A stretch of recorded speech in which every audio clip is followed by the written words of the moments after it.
Hola a todos, mi nombre es Gustavo Balsecchi y hoy les voy a hablar del gobierno de Raúl Alfonsín. Este gobierno que va de 1983 a 1989 y que fue el retorno a la democracia después de la dictadura más sangrienta por la que atravesó nuestro país. Esta dictadura, que como ustedes ya vieron en la clase anterior, tuvo desaparecidos, tuvo violencia institucional, social, política, y que aparte en la esfera económica nos dejó con una super deuda externa. Entonces Alfonsín tuvo durante su gobierno muchísimos problemas que vamos a ir viendo a lo largo de esta clase en sus dimensiones: política, económica, social y cultural. ¿Cuál es el hecho más destacado del gobierno de Alfonsín? Bueno, el retorno a la democracia. Como Alfonsín pudo democratizar todas las instituciones que habían sido intervenidas, que no habían tenido elecciones democráticas de sus representantes durante ese periodo, como las universidades, los centros de estudiantes, los sindicatos, todas las instituciones que eligen a sus representantes democráticamente habían sido intervenidas. Y Alfonsín lo que hace es dejar que vuelvan a elegir a sus representantes. O sea que la democracia no fue solo para el presidente, sino para todos los órganos de gobierno y también los órganos cívicos. ¿Sí? Bueno, esa fue la característica más importante, el sentimiento de democracia que quedó en nuestro país a lo largo de todos estos años como para que no vuelva a haber otro golpe de Estado. Y también la transparencia, ¿sí? Un gobierno que no tuvo ni una sola acusación de corrupción, que es algo por ahí hoy nos parecería bastante raro. Bueno, durante su gobierno no hubo ninguna acusación sobre corrupción, ¿sí? Y se fue, dejó la presidencia sin ninguna causa. No conoció con Modoropi. Bueno, entonces este gobierno de Alfonsín tuvo un gran apoyo de toda la población, no solo de los radicales, sino de toda la gente, porque tenía muchas ganas de que vuelva a la democracia. Después de esos años había gente que había nacido en dictadura, había gente que había vivido su juventud en dictadura, entonces bueno, la democracia era algo nuevo y algo que nos unió a todos los argentinos. ¿Qué es lo que hizo entonces Alfonsín en estas dimensiones que vamos a analizar? En la dimensión política, lo que hizo fue crear la CONADEP, ¿sí? La Comisión Nacional de Desaparición de las Personas, que lo que hizo fue juntar un grupo de intelectuales, a cargo del cual estuvo Ernesto Sábato, el escritor, y crearon un informe que se llamó Nunca Más. Y este informe Nunca Más lo que relata es las atrocidades que pasaron en la dictadura y la cantidad de desaparecidos que hubieron y demás. Entonces Alfonsín, con este informe Nunca Más, le pudo hacer el juicio a las juntas militares. Este fue un hecho inédito, ¿por qué? Porque en Sudamérica, los países que estaban saliendo de las dictaduras, en general indultaban a los presidentes de facto, ¿sí? Y a algunos les hacían juicio, pero con cortes militares. En nuestro país los juicios fueron con cortes civiles. Y esto llevó a que los máximos responsables de la dictadura fueron condenados a cadena perpetua. Esto originó que entre los militares también hubiera un fuerte recelo, porque más allá de la cúpula, cuando se empezó a investigar al resto de los militares, se vio que bueno, se llegaban a todos los escalafones. Y entonces tuvo dos alzamientos militares Alfonsín. Uno a cargo de Aldo Rico y otro a cargo de Seineldín, que fueron los cara pintadas, ¿sí? Que tomaron la Tablada y Campo de Mayo. Entonces, bueno, Alfonsín pudo solucionar estos conflictos, pero le costó tener que sancionar dos leyes que él no tenía pensadas. Una era la ley de obediencia debida, que lo que decía era que los militares tenían responsabilidad por sus actos hasta cierto rango, los rangos superiores. Y desde cierto rango para abajo, los militares estaban obedeciendo a sus superiores, o sea que no se los podía juzgar por lo que habían hecho. Y la ley de punto final. La ley de punto final dice que se podían juntar pruebas para iniciar juicio a los militares hasta cierto periodo de tiempo, que era el punto final. Después de ese periodo de tiempo ya no se podían seguir juntando pruebas y hacer nuevos juicios a los militares. Con estas dos leyes, los militares se calmaron y Alfonsín pudo seguir sin problemas su gobierno. Sin problemas por lo menos con los militares, ¿sí? Bueno, en el ámbito político también lo que podemos decir es que pudimos hacer un tratado de paz con Chile. Nosotros estábamos a punto de entrar en guerra con Chile durante la dictadura y eso no ocurrió porque intercedió el Papa Juan Pablo II. Con el retorno a la democracia seguían las cuestiones territoriales, el conflicto era por los territorios del sur, del canal de Beagle y demás.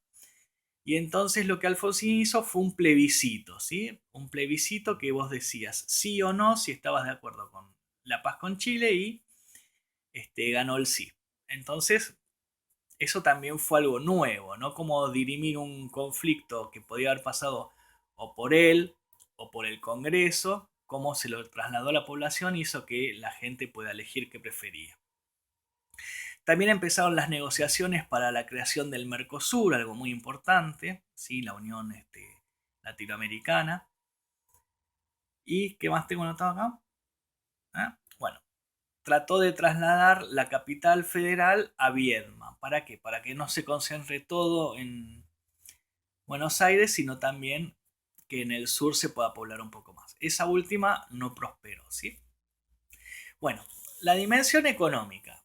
Como habíamos dicho, veníamos de una dictadura militar terrible que nos había dejado una gran deuda externa y que había aplicado el modelo económico liberal clásico, de ajuste, deuda y demás.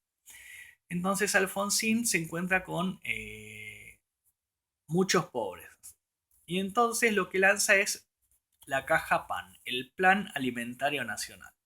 Este Plan Alimentario Nacional consistía en que te daban una caja de alimentos, ¿sí? A las familias. En vez de darles un plan social, les daban una caja de alimentos, que se llamaba la caja PAN. Después, lo que lanzó fue el Plan Austral, ¿sí? Que lo que hizo fue tratar de no hacer una medida ortodoxa clásica, como ajuste y demás, para tratar de salir de la situación. Entonces lo que hizo fue crear una nueva moneda, la Austral. Entonces este plan austral trataba de arreglar con los tenedores de deuda, llegar a un acuerdo y tratar de solucionar el problema por ese lado. Pero ¿qué pasa? Tuvimos una fuerte contra del Fondo Monetario y las negociaciones de cambios de deuda y demás no funcionaron y empezó a haber una fuerte inflación. Después, con el correr de los años, para tratar de solucionar este problema, como el plan austral no funcionaba, se creó un segundo plan que fue el plan primavera, que ese era un poco más ortodoxo, ¿no? Trató un poco de ver cómo solucionar el problema económico con medidas más ortodoxas, y bueno, eso no funcionó tampoco y nos llevó a una hiperinflación que fue la responsable de que Alfonsín tenga que adelantar su gobierno, ¿sí? La entrega de poder de su gobierno, ¿no? Tuvo que adelantar las elecciones que iban a ser en el 89, las adelantó unos meses, ¿sí? En vez de en octubre del 89, se hicieron creo que en febrero del 89, las adelantó unos meses. Ahí ganó el peronismo y el peronismo tenía que asumir el 10 de diciembre y como las aguas no estaban calmadas en lo económico y lo social, porque empezaban a haber saqueos y demás, Alfonsín decide directamente adelantar la entrega del traspaso de gobierno al peronismo y de esa manera evitó que hayan confrontamientos sociales y que hayan muertos y demás. Bueno, y desde el punto de vista social y cultural podemos decir que la vuelta de la democracia terminó con la censura, ¿sí? Ustedes saben que antes muchos artistas tuvieron que autoexiliarse porque eran perseguidos y las películas estaban censuradas también, no se mostraba todo el contenido de la película, sino que se cortaban las partes eróticas y demás. Entonces, bueno, con Alfonsín se terminó con la censura y volvieron muchos artistas que se habían exiliado, como Mercedes Sosa, por ejemplo, sí, para nombrarles una muy conocida. Bueno, entonces, al terminarse con la censura y volvieron las expresiones artísticas y demás, fue también un fortalecimiento de la democracia. Y creó también dos leyes que fueron muy adelantadas para su época y le trajeron un conflicto con la iglesia, que fueron la de la patria potestad y la patria potestad compartida y el matrimonio vincular. La patria potestad compartida, ¿qué significa? Bueno, que antes de esta ley, los hijos que nacían fuera del matrimonio no eran reconocidos. Por ejemplo, cuando había una herencia, cuando moría el padre y se tenía que repartir la herencia entre los hijos, únicamente era entre los hijos dentro del matrimonio. Si había un hijo fuera del matrimonio, no era reconocido para la herencia. Y también que no solo era potestad del padre definir las cuestiones del menor, sino también de la madre. A partir de esta ley, la madre también es tenida en cuenta para las decisiones. Y bueno, y el divorcio vincular, ¿qué fue? Que se pudieron empezar a divorciar las personas.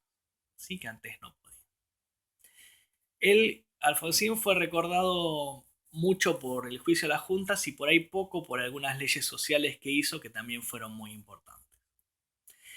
Bueno,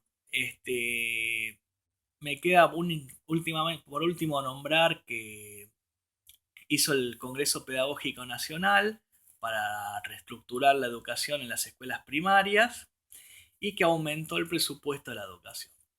¿Sí? O sea que Alfonsín, presidente honesto, sin condenas. Así que espero que les haya gustado la clase. Nos vemos. Hasta luego.